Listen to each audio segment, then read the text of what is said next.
السلام عليكم ورحمة الله وبركاته. ازيكم عاملين ايه في قناة اسيا؟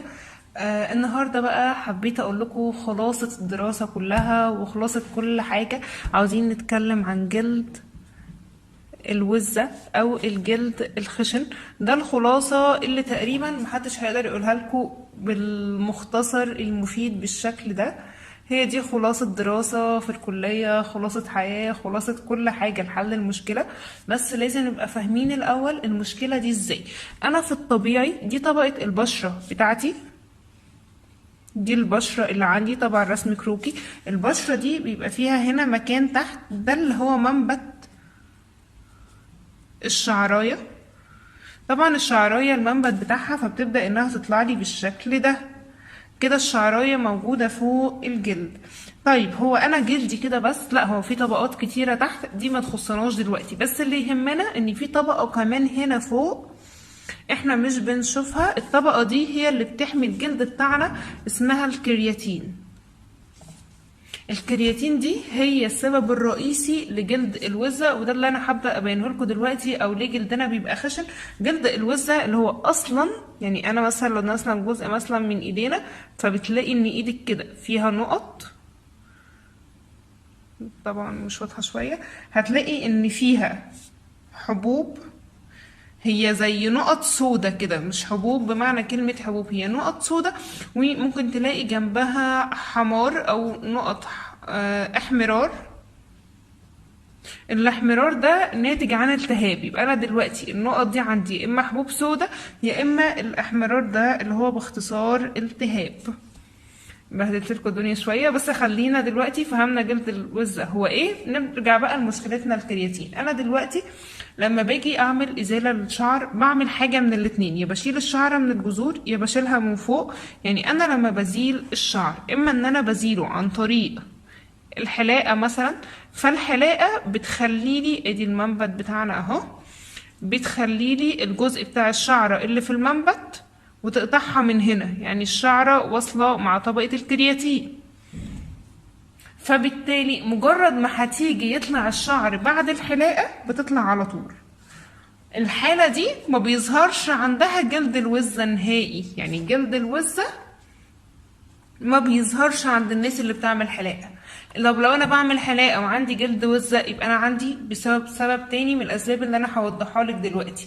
بس الحلاقة اصلا تعتبر حل لمنع جلد الوزة، وهبين لكم ده في الاخر، او جلد الدجاج زي ما بيقولوا، او ايا كان. في ناس تانية بقى بعمل يا اما سويت او واكس، فبالتالي بشيلها من الجذور. هيبقى انا عندي الجلد كده والكرياتين كده.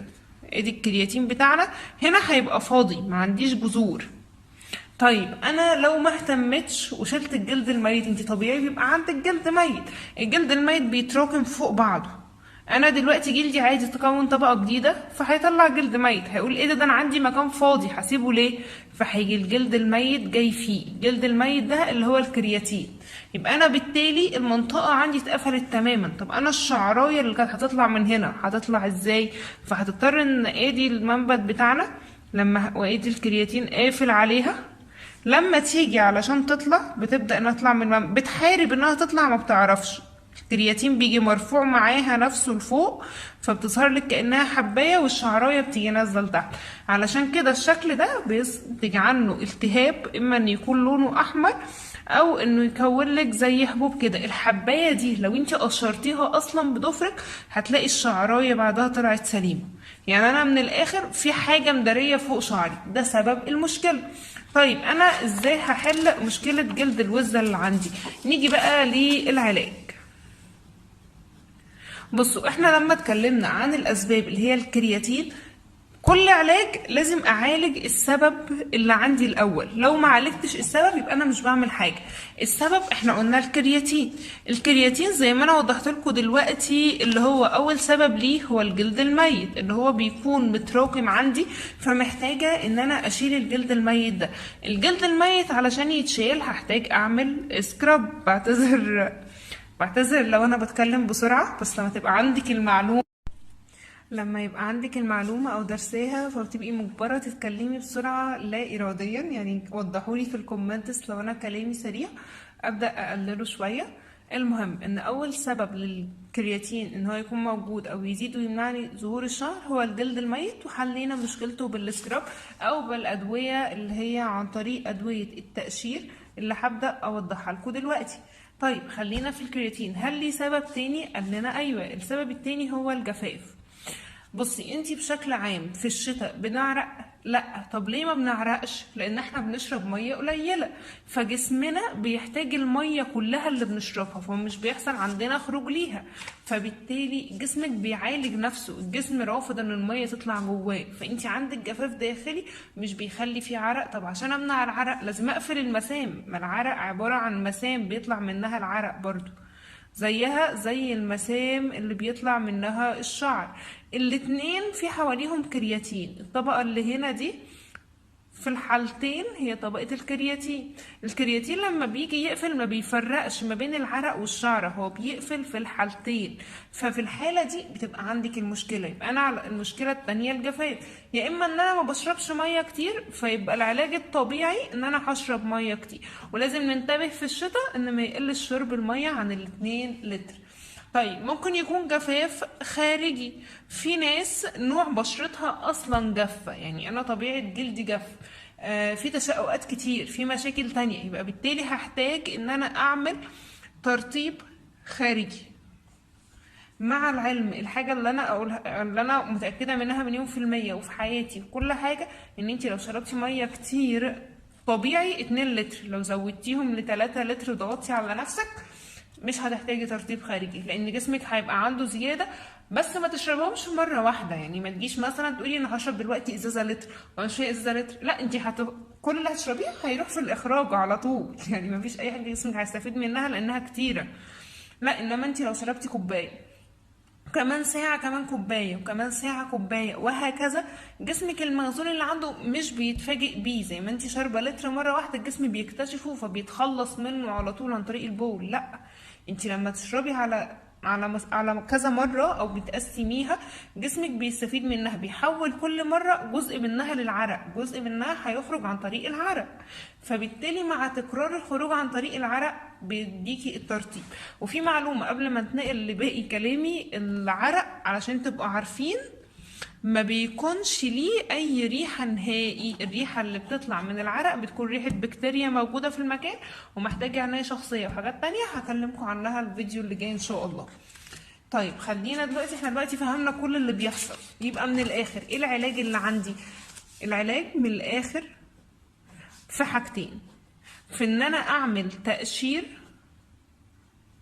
او سكراب للجلد بتاعي، ان انا كده بعمل ازالة اللي هو بالشكل ده، انا بعمل ازالة للكرياتين او ازالة للجلد الميت اللي عندي وبسمح ان الشعرية تطلع.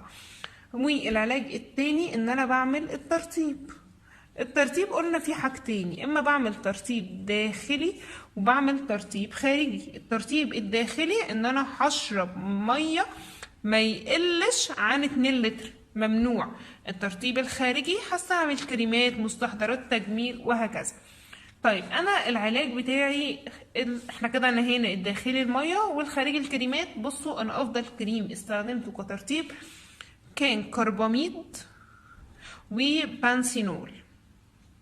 هقول لكم نصيحة بقى لطلبة كلية صيدلة او لو انتي في اي كلية بس قريبة من كلية صيدلة، طبعا بانسينول كريم ده اصلا كريم بالصيدلية، وده كذلك لو انتي طالبة في كلية صيدلة او تعرفي مكان فيه المنتجات الطبية لكلية صيدلة ما تشتريوش كريم، هاتي بانسينول. نيجي هنا، هاتي بانسينول،